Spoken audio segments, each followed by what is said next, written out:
What do you think people are saying about Nvidia ahead of Wednesday's earnings report? Well, I was just talking about Jenny Horn on this exact subject. And let's face it, since late October, when Nvidia hit $212, it's down off that high, and then it's flat for the last 3 months since its earnings came out. So this stock is now $20 off its high and relatively flatlined. Now, even I can't reach the fact where I could say that the bar is low for Nvidia's earnings. But Jensen Huang, let's face it, he has not wavered on the demand for their products. He's not wavered on the business deals that he's making and cutting.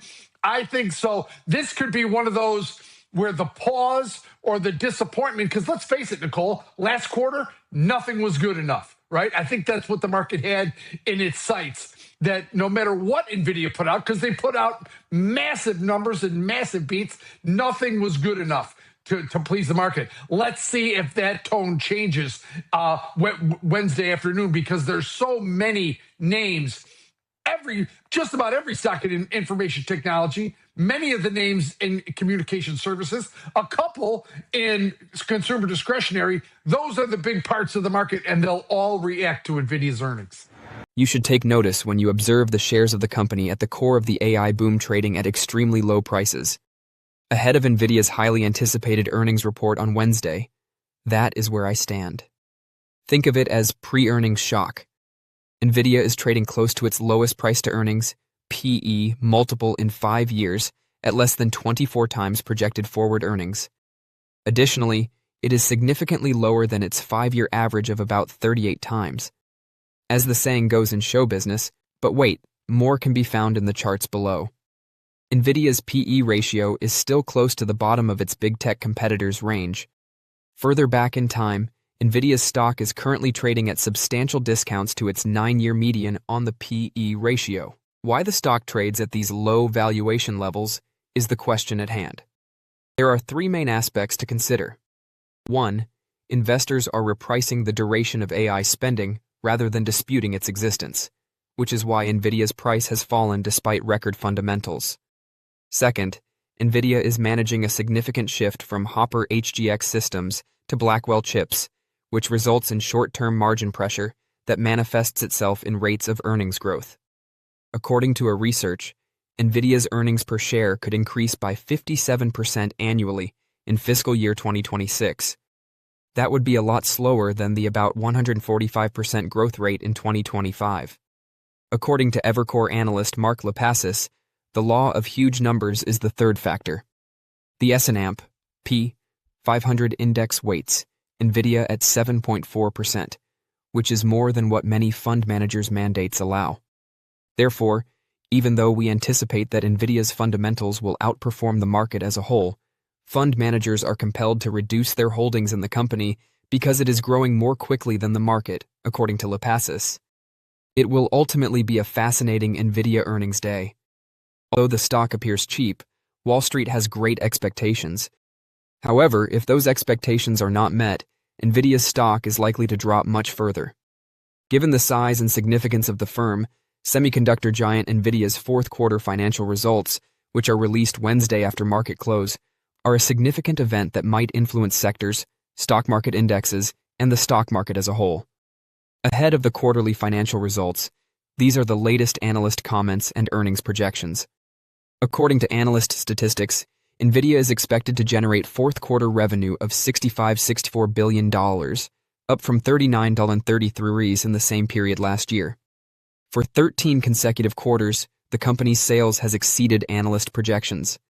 After reporting fourth quarter earnings per share of 89 cents last year, analysts anticipate that Nvidia will report fourth quarter earnings per share of $1.50. For 12 consecutive quarters, the company's earnings per share have above analyst projections. According to the company's guidance, revenue should fall between $63.70 billion and $66.30 billion. Before Nvidia's quarterly results, analysts are still optimistic about the company. According to Benzinga data, over 30 analysts have an average buy rating and a price target of $261.54, with a range of $195 to $352. The following are some of the most current Nvidia analyst notes and ratings. John Vin, a KeyBank analyst, reaffirmed his overweight assessment of Nvidia, citing a $275 price target. Gil Luria, a D.A. Davidson analyst, kept his buy recommendation with a $250 price objective. Matt Bryson, a Wedbush analyst, kept his outperform rating and set a $230 price target. Join our investor community. Hit subscribe and like to get your daily Nvidia stock insights and tutorials delivered. Vin stated in a recent investor letter that improvements in China might contribute to impressive quarterly earnings. With F4Q revisions of $69 billion and F1Q rev guide in the range of $74 billion to $75 billion, we anticipate Nvidia to report strong results guidance, Vin stated. Memory shortages, H200 sales to China, and Blackwell shipments, according to the analyst, could be important factors to monitor in the outcomes. According to Vin, the quarter's revenue from H200 exports to China might range from $3 billion to $3.5 billion. According to Vin, the H200 China exports contribute significantly to the quarter's revenue and projection. A major factor in the quarterly performance and guidance, according to the analyst, is the ongoing high demand for Blackwell. With tailwinds anticipated from both units and ASPs, we anticipate that rising Blackwell Ultra shipments will be a major factor in producing excellent results and projections. In a new investor letter, Luria stated that the significance of Nvidia's earnings announcement could not be as evident as it has been in previous years. According to Luria, the market has selected other AI winners, such as Google, Broadcom, memory chips, and optical firms. According to the analyst, this might present a chance for Nvidia's shares. We think that Nvidia's share price is discounting a 2026 peak in AI demand, whereas these other businesses' projections are discounting a multi-year AI cycle. According to the analyst, Nvidia has every reason to report a strong quarter and continue its track record of growth of 50% or more. This tendency is readily supported by the fact that its primary clients, Amazon, Google, Microsoft, and Meta, have maintained or raised their large capital expenditure growth projections for this year.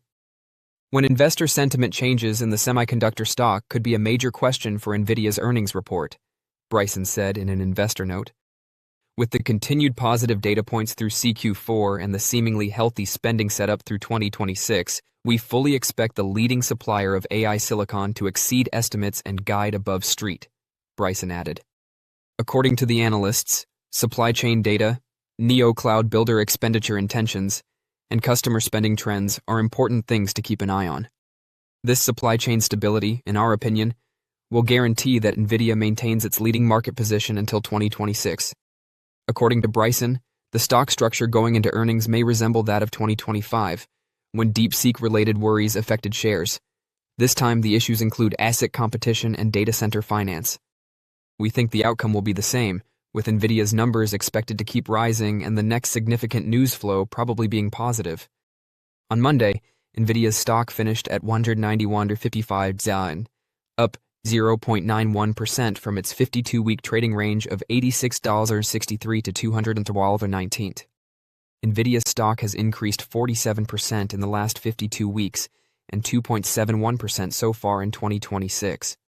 According to a senior Trump government official on Monday, Nvidia's most sophisticated AI processor, the Blackwell, was used to train the most recent AI model from Chinese AI firm DeepSeek, which is expected to be released as early as next week.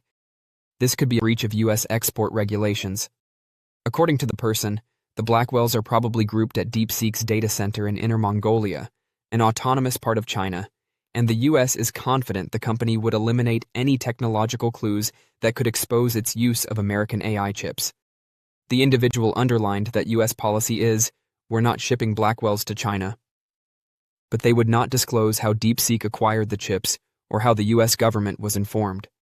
Requests for response from DeepSeek and the Commerce Department were not answered, and Nvidia declined to comment. Beijing opposes the politicization of economic, trade, and technology issues, the overstretching of the notion of national security, the extensive use of export controls, and the drawing of ideological lines, according to the Chinese embassy in Washington. Policymakers in Washington may become even more divided as they try to decide where to draw the line on Chinese access to the crown jewels of American AI semiconductor processors after the U.S. government confirmed that DeepSeek had acquired the chips, as originally reported by Reuters. Nvidia CEO Jensen Huang and White House AI czar David Sachs contend that sending cutting-edge AI processors to China deters Chinese rivals like Huawei from stepping up their attempts to match Nvidia's and AMD's technological prowess.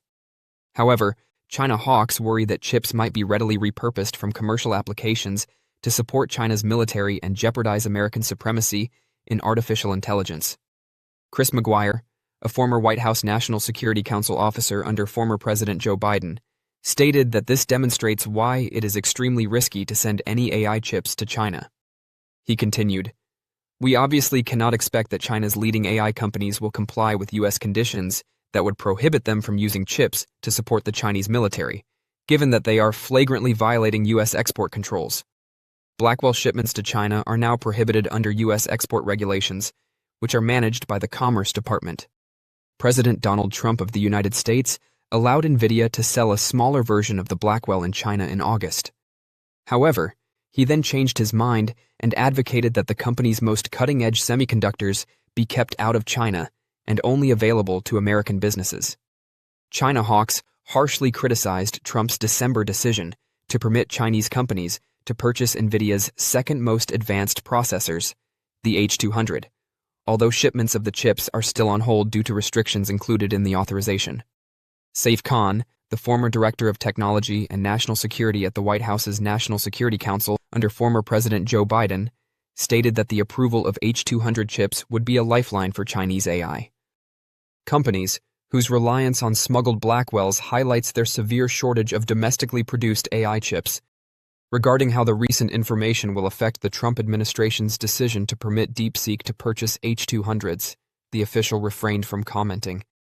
According to the official, the model they assisted in training most likely used the distillation of models created by cutting-edge American AI firms like Anthropic, Google, OpenAI, and xAI, which supports claims made by Anthropic and OpenAI.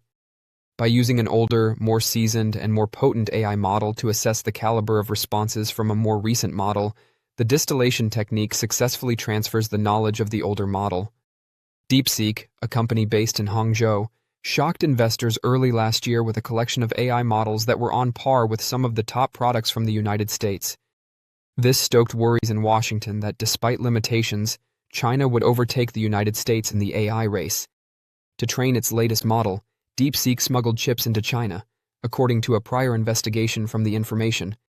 The U.S. government's confirmation of the chip's usage for that purpose in DeepSeek's Inner Mongolia plant is being reported by Reuters for the first time. Don't forget to share your thoughts and experiences in the comments below. Your input helps create a more knowledgeable community where we can all learn and grow together in the world of investing. Stay up to date with the latest market trends, insights, and key updates by subscribing to Investing Tutorial. We're here to help you make smarter investment decisions and stay ahead of the curve. I mean, it's interesting. This has been sort of the narrative with Nvidia for quite a while now, right? The demand is not an issue at all for as far as the eye can see. Supply has mostly been the only constraint. Is there any change of that expected? Do you think, I mean, I know that you wrote in a recent note that you think things will be strong for Nvidia in 2026, but 2027 could see stabilization. Does that imply that demand will moderate? Yes, I mean, I wouldn't call that a stabilization either. I think Nvidia can still grow, beyond 2026, especially, if their shipments are limited by supply this year. That extends potentially the current cycle. But I think it's more about the growth outlook. Because even in such a dominant position, Nvidia will have to make room for alternatives, and that's also waiting on the stock. With chips like Google's Tensor processing units gaining a lot of momentum lately, not just for Google, but also for Anthropic. Even there were some reports that Meta would use the chip. I think the question is how much of NVIDIA's opportunity will be taken by ASICs, by these dedicated chips. And so even if the stock is relatively cheap, it's trading on 20 times 2027 earnings, and if you compare that, to the multiples that NVIDIA has traded on historically, it's quite cheap. But I think now the question is really the pace at which NVIDIA will grow in 2027 and beyond if they make room for these alternative chips, and whether that growth will be enough to justify a re-rating. Something else I wanted to ask you about, Antoine, is China sales, because for a good while there, analysts like yourself and your peers were just saying, not even counting any China sales in their models, right? Because it didn't seem like it was necessarily going to happen. And I've started to see some analysts maybe start to bring that back in. What do you think that picture looks like? I think China will probably remain a source of concerns, a source of volatility in the stock. I mean, right now the situation is that H200 exports are not like forbidden for all customers. You can have like a case by case review by the administration, and I mean, and of course, by the way, the administration is going to charge like 25% tariff, paid directly to the United States, for these exports. But I think, at that point, it will we don't have certainty on whether Nvidia will be able to keep shipping those chips. Now it's on the Chinese side as well, where they like the Chinese authorities are requiring Chinese firms to match their Nvidia purchases, with local AI chips as well. So I think the situation will remain very volatile, and even if China is a very big opportunity for Nvidia, like it used to be 20 to 25% of their revenues historically. Jensen talked about like a 50 billion opportunity. I don't think we should bet too much on those revenues.